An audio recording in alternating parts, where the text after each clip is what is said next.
কারো গায়ে যদি হাত পড়ে তাদের নামে তো অভিযোগ হবেই হবে, সাথে সাথে যারা সাংবাদিকদের উপর আক্রমণ করার নিদান দিয়েছে তার নামে অভিযোগ হবে, তাকেও আইনের দড়ি বেঁধে টানতে টানতে বিচার করা হবে। আইনের দড়ি, আইনের হাত অনেকটাই লম্বা। অনেকে ভাবছে শাসকের ছত্রছায়ায় আছে বলে যা ইচ্ছা তাই করে নেব, অতটা সহজ নয়। এর জবাব আমরা আইনের মাধ্যমে দেব। আমি ওই প্রসঙ্গে যাব না, আমি ফিরে আসছি। তারপরেও বলবো এরা কতটা দেউলিয়া হয়ে গিয়েছে, কতটা দেউলিয়া হয়ে গিয়েছে, সেই জন্য এরা এই ধরনের মন্তব্য করছে। আমাদের মধ্যে রেষারেষি হোক, আমাদের মধ্যে রেষারেষি হোক এটাই যে ভাঙড়ে চালতাবেড়িয়া অঞ্চলে আইএসএফ রক্তদান শিবির করে $500 করেছে। শওকত মোল্লা সাহেব বা তৃণমূলের পক্ষ থেকে অন্তত রেজ্জাক খাঁর স্মরণে, ভুল বলছি নাকি ভাই? অসুবিধা হবে নাকি? প্রয়োজনে আমাদের মধ্যে যদি কেউ রক্ত দিতে বাকি থাকে আমরা গিয়ে দেবো। রেজ্জাক খাঁ আমাদের ভাঙড়ের বাইরের লোক।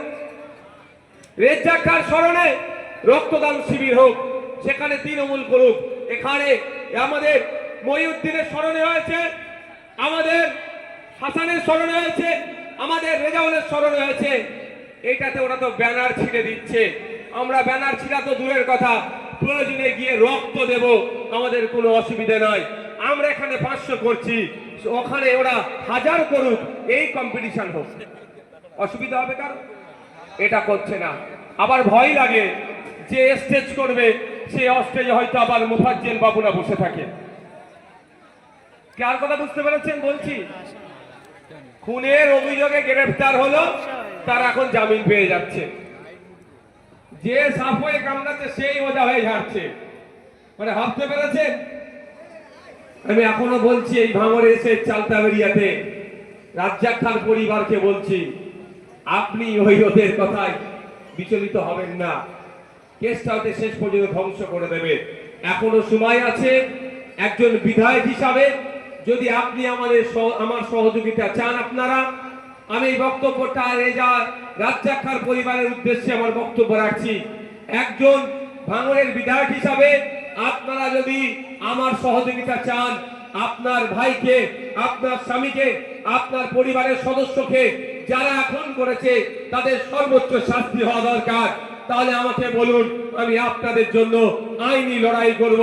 আপনাদের জন্য আইনি লড়াই করে প্রয়োজনে সিবিআই ডিমান্ড হবে বা প্রয়োজনে বিচার বিভাগীয় তদন্ত হবে, তাই নিয়ে আমি কোর্টে মুভ করব।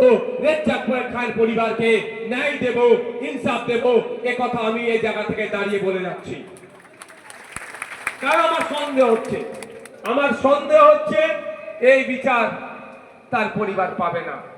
সেই জন্য আমি আবারও বলছি, কারণ যারা খুন করেছে শাসক ঘনিষ্ঠ, সরকার সাহেব ঘনিষ্ঠ, তাদের মধ্যে অনেকে বেল পেয়ে যাচ্ছে, খবর পাচ্ছি আগামীতে বেল পেয়ে যাবে, জামিন পেয়ে যাবে। তাহলে সরকার সাহেব স্টেজে তুলে স্কুটি দিয়ে বার করে তাহলে কি মনটা ভুলাতে চাইছে? কিন্তু আমি একটা কথা বলে যাই, ইনসাফ আমরা করব যদি আমাদেরকে সুযোগ দেয়। কারণ সে তৃণমূল করতে পারে, ভিন্ন রাজনৈতিক মত রাখতে পারে, একজন বিধায়কের কাছে সেই ভাঙড়ের ভোটার, এটাই আমাদের কাছে বড় পরিচয়। আর এই পরিচয়টা নিয়ে আমি লড়াই করব যদি তারা আমাকে সুযোগ দেয়। বন্ধুগণ, আজকের এই দিনে আমার আগে পূর্বেকার বক্তা অনির্বাণ দা বললেন, এক মহান মনীষীর জন্ম হয়েছিল, দেশের জন্য লড়াই করেছিল, যাকে আমরা গান্ধী বুড়ি বলে জানি, মাতঙ্গিনী হাজরা। তিনি আজকের দিনে দেশে জন্মগ্রহণ করেছিলেন 19 অক্টোবর 1870 সালে দেশে তিনি জন্মগ্রহণ করেছিলেন। আর তিনি তার শহীদ হয়েছিলেন দেশের জন্য 29 সেপ্টেম্বর 1942 সালে তিনি শহীদ হয়েছিলেন। সেই মহান স্বাধীনতা সংগ্রামীকেও আজকে আমাদের এই মঞ্চের পক্ষ থেকে স্মরণ করি এবং তাকে আমাদের দেশের জন্য, ব্রিটিশদের বিরুদ্ধে লড়াই করার জন্য আত্মবলিদান করাকে আমরা কুর্নিশ জানাই। বন্ধুগণ, বলার অনেক আছে, সময়ের সাথে সাথে বলবো। বাইরের মাইকগুলো চালিয়েছো ভাই? বাইরের মাইকগুলো চালিয়ে দাও। 12:55 অফ করে দেবো বাইরের মাইকগুলো। তো বলার অনেক আছে, যদি সময় পাই বলবো। তার সাথে সাথে আমি গুটি কয়েক কথা আপনাদের বলছি। রক্তদান নিয়ে বলি, অলরেডি কত রক্তদান হয়েছে গো? একটু জেনে আসুন তো, কত রক্ত দিল আপনাদের জানিয়ে রাখি। রক্তদান করে সম্প্রীতির বার্তা যায়, ঐক্যের বার্তা যায়।